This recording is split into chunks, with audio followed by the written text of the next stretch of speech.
वाले हैं राहु ग्रह, वो 6 लग्न और राशियां जिनमें जाते जाते राहु अच्छा प्रभाव देकर जाने वाले हैं।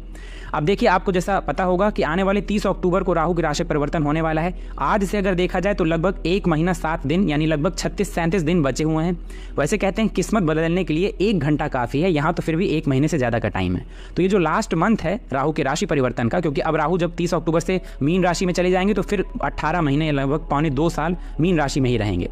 तो ये जो राहु का राशि परिवर्तन वाला पीरियड है, यानी राहु के राशि छोड़ने वाला पीरियड है, इसमें कौन कौन सी राशियों को अचानक लाभ या अचानक प्रॉफिट होने के चांसेस हैं, आज इसके बारे में बात करेंगे। तो अपनी जन्म कुंडली निकाल लीजिए और सबसे पहले जैसा कि मैं हर फलादेश को जो गोचर कुंडली होती है उसे दोनों तरह से देखिए, अपने लग्न से भी और अपनी राशि से भी। एक से अच्छा एक से खराब तो रिजल्ट मीडियम होगा, एक से अच्छा दूसरे से भी अच्छा तो रिजल्ट बहुत अच्छा होगा, एक से खराब दूसरे से भी खराब तो रिजल्ट आपको खराब मिलेगा, यानी आपको सावधान रहने की जरूरत है। और याद रखिएगा कि अंतिम वर्डिक्ट आपकी जन्म कुंडली का होगा, क्योंकि अगर आपकी जन्म कुंडली में राहु अच्छी पोजीशन में हैं तो आपके गोचर कुंडली में भी राहु आपको बहुत अच्छा रिजल्ट करेंगे। अगर आपकी कुंडली में राहु बिगड़े हुए बैठे हैं तो कहीं ना कहीं गोचर में भी वो आपको नुकसान करेंगे। तो चलिए अपनी जन्म कुंडली खोल लीजिए, मैं स्क्रीन में चार्ट लगा दूंगा ताकि आपको समझने में आसानी हो। पहली वो कौन सी लग्न और राशि है जिसको राहु जाते जाते कुछ अच्छा प्रभाव देके जाएंगे, तो वो है वृषभ लग्न और वृषभ राशि। अगर आपकी जन्म कुंडली 2 नंबर से शुरू होती है तो, और अगर आपकी जन्म कुंडली में जहां पर भी चंद्रमा बैठे हैं वहां 2 नंबर लिखा है तो वो राशि आपकी ही है।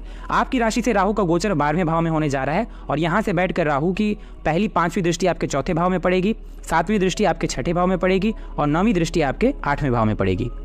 देखिए 12वें भाव में राहु का गोचर कोई बहुत अच्छा नहीं होता, लेकिन क्योंकि 12वें भाव विदेश का भी भाव है, इसलिए जाते जाते राहु आपको विदेश से संबंधित कोई 100% एक प्रॉफिट देकर जाएंगे। चाहे आप विदेश जाने की कोशिश कर रहे हो तो अब आपको मौका मिल जाए, आप वीज़ा वगैरह की कोशिश कर रहे हो वो आपका लग जाए, विदेश से जुड़ी अगर आपकी कोई नौकरी है वो आपको मिल जाए। 4th हाउस में दृष्टि मतलब बता रही है कि आप अचानक से कोई प्रॉपर्टी खरीद सकते हैं, प्रॉपर्टी से रिलेटेड कोई इशू चला आ रहा था वो खत्म हो सकता है।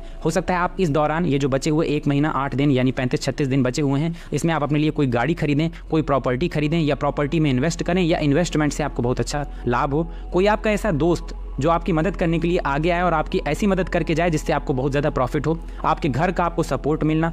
6ठे भाव में दृष्टि होने का मतलब दिखाता है कि ऐसा कोई लोन जो अभी तक आप चुकता नहीं कर पा रहे थे, अचानक ऐसे सरकमस्टेंसेस ऐसी चीज़ें हुई जिसकी वजह से आपने वो लोन चुकता किया। कोई ऐसा इंसान जो हाथ धोकर आपके पीछे पड़ा था, आपके दुश्मन थे, जबरन आपके पीछे पड़ रहे थे, वो सारे शांत हो जाएंगे, अपने में ही उलझ जाएंगे।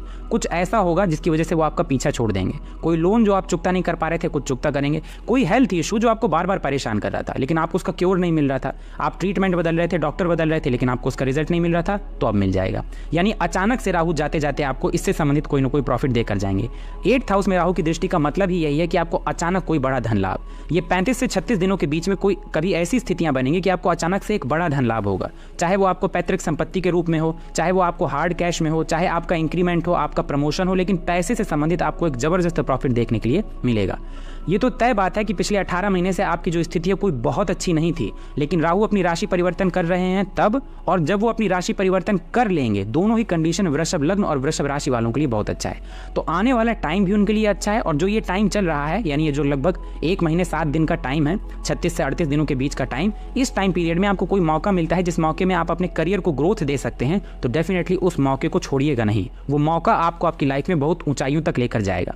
प्रॉपर्टी में इन्वेस्ट कर रहे हैं तो करिए, बस थोड़ा सा डॉक्यूमेंटेशन लीगल चीज़ें वगैरह देख कर करिएगा। और अगर अभी तक आप किसी लीगल केस में फंसे हुए थे, कानूनी पचड़े में फंसे हुए थे, तो अब आपको अचानक से उस केस से या उस कानूनी कार्यवाही से बाहर निकलने का रास्ता दिख जाएगा। आपके ऊपर अगर कोई केस चल रहा था तो भी आप जीतेंगे। अगर आप किसी के खिलाफ केस लड़ रहे थे और अभी तक आपको लग रहा था कि आप जीत नहीं पा रहे, तो अब आप जीतेंगे। यानी जाते जाते राहु आपको ये एक सरप्राइज गिफ्ट जरूर देकर जाएंगे 100%। बस अपनी कुंडली में भी एक बार राहु की स्थिति को जरूर देख लीजिएगा। अगली राशि की बात अगर करें तो अगली राशि है मिथुन राशि। मिथुन राशि वालों के लिए भी राहु कारक होते हैं, वृषभ राशि वालों या वृषभ लग्न वालों के लिए भी राहु कारक होते हैं। मिथुन राशि मतलब अगर आपकी जन्म कुंडली 3 नंबर से शुरू होती है तो यह राशिफल आपको देखना है। अगर आपकी जन्म कुंडली में चंद्रमा जहां पर भी बैठे हैं वहां 3 नंबर लिखा हुआ है तो यह राशिफल आपको देखना है। आपकी राशि से राहु का गोचर 11वें भाव में हो रहा था। 11वां भाव अच्छा है, लेकिन और राहु आपके लग्न और राशि के लिए भी कारक हैं, लेकिन 11वें भाव में जो राशि बनी है उसके लिए राहु कारक नहीं होते। इसी वजह से बीते दिन आपको इनकम से रिलेटेड परेशानियों का सामना करना पड़ा। आपने देखा होगा राहु जिस भाव में गोचर करते हैं या आपकी कुंडली में भी जिस भाव में होते हैं वहां एक मृग तृष्णा पैदा कर देते हैं, आपका पूरा फोकस उसी साइड होता है।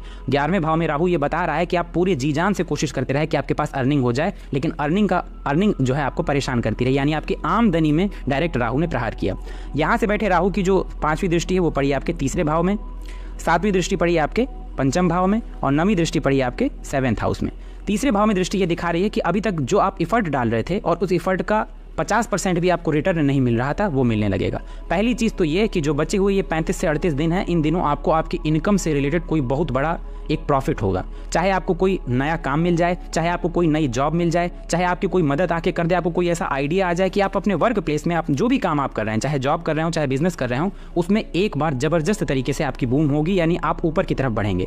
तीसरे भाव में राहु की दृष्टि दिखा रही है कि आप कोई ना कोई ऐसा काम जरूर करेंगे, आपका कोई एक पराक्रम, कोई एक इफर्ट काम कर जाएगा और वो ऐसा काम करेगा कि आपको आपके करियर में, पर्सनल लाइफ में, प्रोफेशनल लाइफ में ग्रोथ की तरफ ले जाएगा। पंचम भाव में राहु की दृष्टि दिखा रही है कि अगर आप रिलेशनशिप में किसी इशू से परेशान थे या अपने हेल्थ में किसी इशू से परेशान थे, आपके पेट से रिलेटेड कोई परेशानी थी जो आप नहीं संभाल पा रहे थे, वो सारी दूर होंगी। चाहे स्वास्थ्य संबंधित परेशानियां हो तो उसके लिए आपको बेहतर डॉक्टर मिल जाएगा। रिलेशनशिप के इशू चले आ रहे थे तो आपकी मिसअंडरस्टैंडिंग खत्म हो जाएगी। पढ़ाई में मन नहीं लग रहा था, लॉस ऑफ कंसंट्रेशन हो रहा था, उसमें कहीं ना कहीं अब आपका मन लगने लगेगा। और सबसे बड़ी बात ये, अगर आप शेयर मार्केट, ट्रेडिंग, इन फील्ड से जुड़े थे तो इसमें आप देखिएगा कि इसी 35 से 38 दिनों के बीच में आपको जबरदस्त एक बार कोई ना कोई एक जो है फ़ायदा ज़रूर होगा। हो सकता है कोई आपका एक, मुझे तो इस बारे में ज़्यादा जानकारी नहीं है, लेकिन कहते हैं ना कि आपने इस फील्ड में अगर काम करते हैं तो रातों रात शेयर्स के जो वैल्यू होती है वो घटती और बढ़ती रहती है। तो हो सकता है कि आपके खरीदे कोई शेयर्स या जो भी इस फील्ड में होता हो, आपको अचानक से कोई एक बड़ा लाभ देखने के लिए मिले। वैवाहिक जीवन में अगर कोई परेशानी आ रही थी तो वो कम हो जाएगी। और खास तौर पे अगर आपके बिजनेस से संबंधित कोई परेशानी चली आ रही थी, बिजनेस ग्रो नहीं कर रहा था, चाहे बिजनेस आप खुद अकेले कर रहे हो या पार्टनरशिप में कर रहे हो, बिजनेस आप ग्रो नहीं कर पा रहे थे, कोई भी ऐसी परेशानी आपके सामने आ रही थी कि आपका बिजनेस लगातार लो लेवल में जा रहा था, तो आप देखिएगा कोई एक ऐसा मौका आपको मिलेगा कि इसी 35 से 38 दिनों के बीच में आपका बिजनेस अचानक ऊपर बढ़ेगा। आपको ऐसा मौका मिलेगा कि आप अपने बिजनेस को ऊपर बढ़ा सकते हैं। तो आपको क्या करना है कि आपको अगर कोई ऐसा मौका मिलता है तो आपको ये मौका कंसीडर करना है, यानी इस मौके को हाथ से नहीं जाने देना। और डेफिनेटली ये 35 से 38 दिनों थोड़ा सा कॉन्शियस रहिएगा, आसपास क्या हो रहा है उसके बारे में थोड़ा सा कॉन्शियस रहिएगा, क्योंकि राहु जाते जाते आपको डेफिनेटली कुछ बड़ा और अच्छा देकर जाएंगे। तो दूसरी राशि या दूसरा लग्न जो है वो मिथुन था, जिसके लिए राहु उनके इनकम के लिए, एफर्ट के लिए, हेल्थ के लिए और उनके वैवाहिक जीवन और बिजनेस के लिए एक अच्छी न्यूज़ लेकर आ रहे हैं, यानी जाते जाते आपको एक सरप्राइज गिफ्ट देकर वो जरूर जाएंगे। अगली राशि की अगर बात करें कि अगली राशि कौन सी होगी, तो अगली राशि है